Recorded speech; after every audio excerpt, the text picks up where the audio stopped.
આજે વડોદરા સહિત સમગ્ર દેશમાં ભીમ સંકલ્પ દિવસની ઉજવણી કરવામાં આવી હતી। આજે 23મી સપ્ટેમ્બર સંકલ્પ દિવસ છે। વડોદરા શહેરના વિવિધ સંગઠનો દ્વારા આજે ડૉક્ટર બાબા સાહેબ આંબેડકરજીના સંકલ્પ દિવસની ઉજવણી કરવામાં આવી હતી। સયાજીબાગ ખાતે સમગ્ર દેશ વિદેશમાંથી ડૉક્ટર બાબા સાહેબ આંબેડકરજીના અનુયાયીઓ ઉપસ્થિત રહીને સંકલ્પ ભૂમિ સ્મારકને પુષ્પાંજલિ અર્પણ કરી હતી। 1917માં 23મી સપ્ટેમ્બરે ડૉક્ટર બાબા સાહેબ આંબેડકરજીએ વડના વૃક્ષ નીચે બેસીને સંકલ્પ કર્યો હતો કે હું મારા જીવન દરમિયાન શોષિતો, પીડિતો અને દલિતોના હક માટે લડતો રહીશ।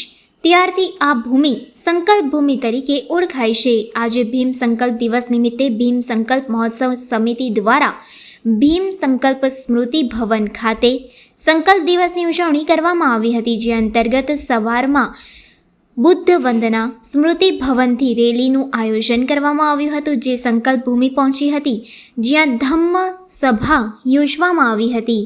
આજના વિશેષ દિવસે મોટી સંખ્યામાં દેશભરમાંથી ડૉક્ટર બાબા સાહેબ આંબેડકરજીના અનુયાયીઓ ઉપસ્થિત રહ્યા હતા। સ્મૃતિ ભવનની વિશેષતા અંગે અગ્રણી ધર્મેન્દ્રભાઈ દ્વારા વિસ્તૃત માહિતી આપવામાં આવી હતી। તેમણે જણાવ્યું હતું કે અહીંયા 11 દિવસ ડૉક્ટર બાબા સાહેબ આંબેડકરજીએ નોકરી કરી હતી। આજે ભીમ સંકલ્પ દિવસની ઉજવણી થઈ રહી છે 23 સપ્ટેમ્બર 2025। અહીં ભીમ સંકલ્પ મહોત્સવ સમિતિ દ્વારા ભીમ સંકલ્પ સ્મૃતિ ભવન ખાતે આપણે સંકલ્પ દિવસની ઉજવણી કરી રહ્યા છે। આજે પ્રોગ્રામમાં સવારમાં બુદ્ધ વંદના છે। બુદ્ધ વંદના પછી અહીંયાથી રેલી નીકળી, સ્મૃતિ ભવનથી રેલી નીકળી અને એ રેલી સંકલ્પ ભૂમિ જશે અને ત્યાં ધમ્મસભા થશે। હા, વિશેષમાં દેશભરમાંથી ભીમ ભક્તો, ભીમ અનુયાયીઓ આવે છે અહીંયા અને અહીંયા નતમસ્તક થઈને ધન્યતા અનુભવે છે। સ્મૃતિ ભવન એ છે કે અહીંયા આ એ જગ્યા છે જ્યાં 11 દિવસ બાબા સાહેબે નોકરી કરી હતી અને ત્યાર પછી એમને નોકરીનો ત્યાગ કર્યો હતો। ધમ્મભૂમિ ફાઉન્ડેશનના સંસ્થાપક ભીખુ કરુણાશીલ રાહુલજી દ્વારા આજના દિવસના મહત્વ સંદર્ભે જણાવ્યું હતું। સાથે ડૉક્ટર બાબા સાહેબ પ્રત્યે કૃતજ્ઞતા વ્યક્ત કરી બાબા સાહેબના ઉપદેશ્ય ઉપર કામ કરવાનું છે તેમ જણાવ્યું હતું। आज 23 सितंबर का दिन है।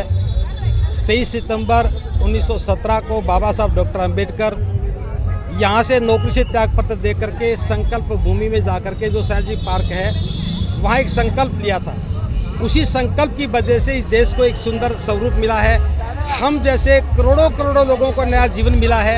तो हम बाबा साहब के प्रति कृतज्ञता ज्ञापित करने के लिए प्रतिवर्ष यहाँ आते हैं, बाबा साहब को श्रद्धासुमन चढ़ाते हैं और हम एक कामना करते हैं कि जो बाबा साहब ने बौद्ध में भारत का सपना संजोया था, हम उसके कुछ काम आ सकें। आज का बस यही है कि बाबा साहब के प्रति कृतज्ञता ज्ञापित करना है और जो बाबा साहब का उद्देश्य था उस पर हमें काम करना है। हाँ जी, संदेश यही है कि बाबा साहब ने इस देश को बौद्ध में बनाने के लिए सोचा ताकि देश से जाति, भेदभाव, असमानता, छुआछूत सब खत्म हो जाए और सभी लोग भाई भाई बन करके भाईचारे के साथ समता, स्वतंत्रता, बंधुता, न्याय के साथ एक अच्छा जीवन जिए ताकि भारत दोबारा से विश्व गुरु बने और पूरी दुनिया में भारत का प्रभुत्व स्थापित हो। SSD સંગઠનના અગ્રણી પૂનમ અનાર્ય દ્વારા આજના વિશેષ દિવસ સંદર્ભે જણાવવામાં આવ્યું હતું કે મહારાજા સયાજીરાવ ગાયકવાડ દ્વારા ડૉક્ટર બાબા સાહેબ આંબેડકરજીને સ્કોલરશિપ આપવામાં આવી હતી। વિદેશ ભણવા મોકલ્યા હતા ત્યારે શરત મુકાઈ હતી કે જ્યારે તમે ભણીને પાછા આવો ત્યારે 10 વર્ષ માટે વડોદરા રાજ્યની અંદર સેવા આપવાની છે। પરત આવતા તેમને સેના સચિવની પોસ્ટ મળતા તેઓની નોકરી તેઓ કરવા લાગ્યા હતા। અમુક સંજોગોના કારણે તેમને તકલીફોનો સામનો કરવો પડ્યો હતો। ત્યારે વડોદરાની અંદર 11 દિવસ રહી પાછા મહારાષ્ટ્ર જવા માટે નીકળે છે ત્યારે સયાજીબાગમાં વૃક્ષ નીચે સંકલ્પ કર્યો હતો। આજે 108 વર્ષ પૂર્ણ થતાં બાબા સાહેબના અનુયાયીઓ બાબા સાહેબને નમન કરવા આજે વડોદરામાં આવે છે। પૂનમ અનાર્ય દ્વારા SSD સંદર્ભે પણ માહિતી આપવામાં આવી હતી। આજના જય ભીમ, નમો બુદ્ધાય, જય જોહાર, જય મૂળ નિવાસી। આજના દિવસનું મહત્ત્વ એ છે કે 1917ની સાલમાં જ્યારે બાબા સાહેબને અહીંના રાજા સયાજીરાવ ગાયકવાડે જ્યારે સ્કોલરશિપ આપી કોલંબિયા યુનિવર્સિટી ભણવા મોકલ્યા ત્યારે એમની સાથે એવી શરત મૂકવામાં આવી હતી કે જ્યારે તમે ભણીને આવો ત્યારે 10 વર્ષ તમારે વડોદરા રાજની અંદર સેવા આપવાની છે। તો ત્યારે જ્યારે એ ભણીને આવે છે 1970ની સાલમાં, ત્યારે એ અહીંયા બરોડામાં ડૉક્ટર બાબા સાહેબ આંબેડકર બરોડામાં આવે છે અને એમને સેના સચિવની પોસ્ટ આપવામાં આવે છે અને એ અહીંયા નોકરી કરવા માટે આવે છે. પરંતુ અમુક સંજોગોના કારણે જે જાતિવાદી લોકો હોય એમને ઘર રહેવા મળતું નથી, એમને ઘણી બધી તકલીફોનો સામનો કરવો પડે છે. ત્યારે એ અહીંયા વડોદરાની અંદર 11 દિવસ રહી અને પાછા મહારાષ્ટ્ર જવા નીકળે છે.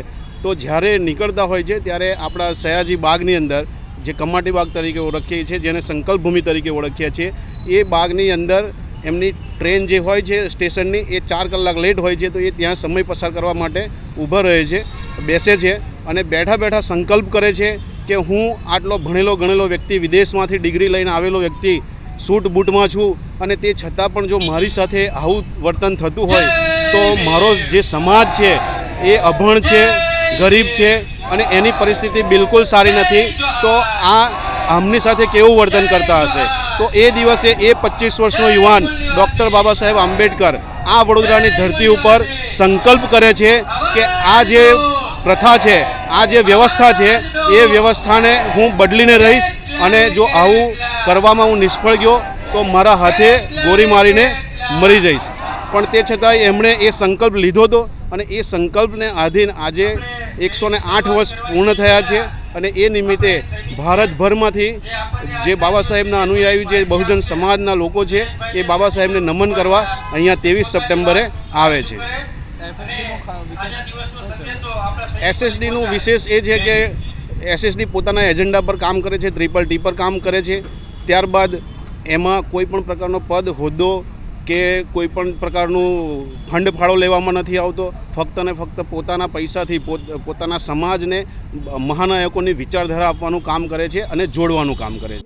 આ અવસરે ઉપસ્થિત રહેલ વિશાનભાઈ દ્વારા જણાવવામાં આવ્યું હતું કે આજે સંકલ્પ દિવસે એક મહાન સંકલ્પને વંદન કરવા દેશ વિદેશથી લોકો આવ્યા છે. ડૉક્ટર બાબા સાહેબના કાર્યોને વંદન કરવા, પોતાનું ઋણ અદા કરવા માટે, પોતાની લાગણી ભાવ વ્યક્ત કરવા માટે આવ્યા છે. આપણે પણ સંકલ્પ લઈએ કે જીવન પર્યંત ડૉક્ટર બાબા સાહેબ આંબેડકરજી દ્વારા જે કાર્યવાહને આગળ લઈ જવા પ્રયત્નશીલ રહ્યા હતા તેમને આપણે અનુસરીશું.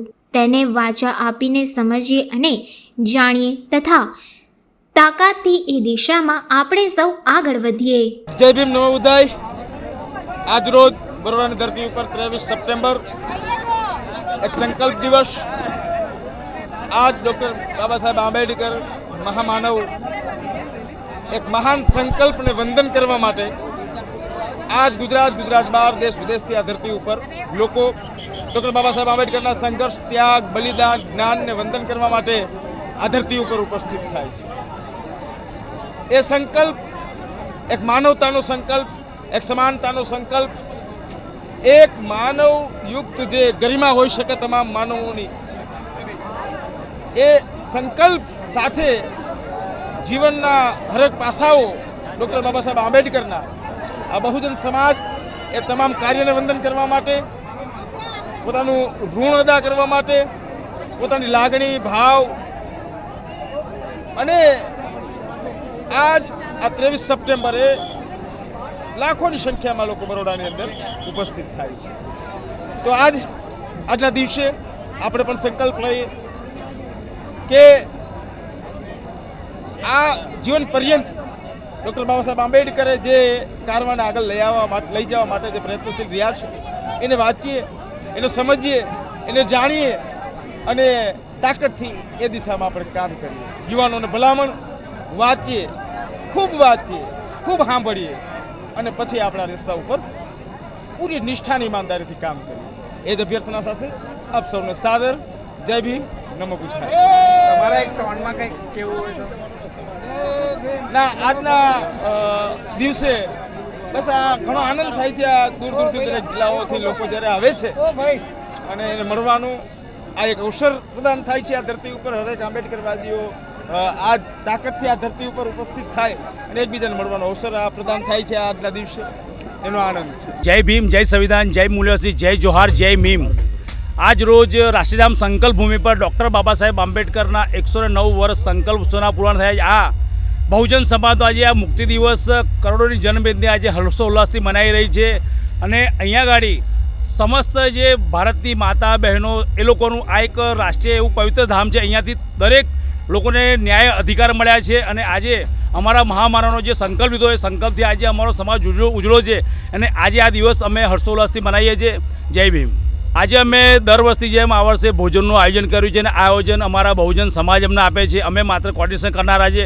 આમાં અમારું કોઈ યોગદાન નથી. અમારા સમાજે જે અમારો વિશ્વાસ કર્યો છે એનું અમે આ જે એક રૂપિયા ઉપયોગ સદુપયોગ કરીને જનતા સુધી જે હજારો જનતા જ્યારે જમવાનું અમે અહીંયા વ્યવસ્થા કરીએ છીએ. દર વખતે 20 થી 25,000નું આજે વખતે લગભગ અમારું 50,000નું ટાર્ગેટ છે. જનમેદની બહુ મોટી છે, 50,000 સુધી અમે પહોંચવાની કોશિશ, છતાં પણ વર્ષે તો 1 લાખ 2 લાખની અમારી તૈયારી અહીંયા ખરી. આજે 108મો સંકલ્પ દિવસ ડૉક્ટર બાબા સાહેબ આંબેડકરનો. અત્યારે અમે ઊભા છે સંકલ્પ ભૂમિ ખાતે, જ્યાં પ્રતિમા તમે જોઈ રહ્યા છે એ પ્રતિમા કચરાના ઢગલાની અંદર પડી હતી. ત્યારે એટલું બધું દુઃખ થયું. જે વિશ્વ વિભૂતિ હોય અને આટલો નારી દાતા હોય, બંધારણનો ઘડવાય, કચરાના ડબ્બાની અંદર ડૉક્ટર બાબા સાહેબ આંબેડકરની પ્રતિમા પડી હતી. અમે 4 છોકરાઓએ જંગ લડ્યો, જેલમાં ગયા, મચ્છરની અંદર રહ્યા, આ જંગ જીત્યા અને કોર્પોરેશનના અધિકારીઓને ચાલતા લઈ આવી અને આ પ્રતિમાની સ્થાપના કરી. આજે અમને ગર્વ છે એ વસ્તુનો કે અમે 4 ભાઈઓમાં હું પણ એક સહભાગી છું અને આ પ્રતિમાને અહીંયા બેસાડી છે.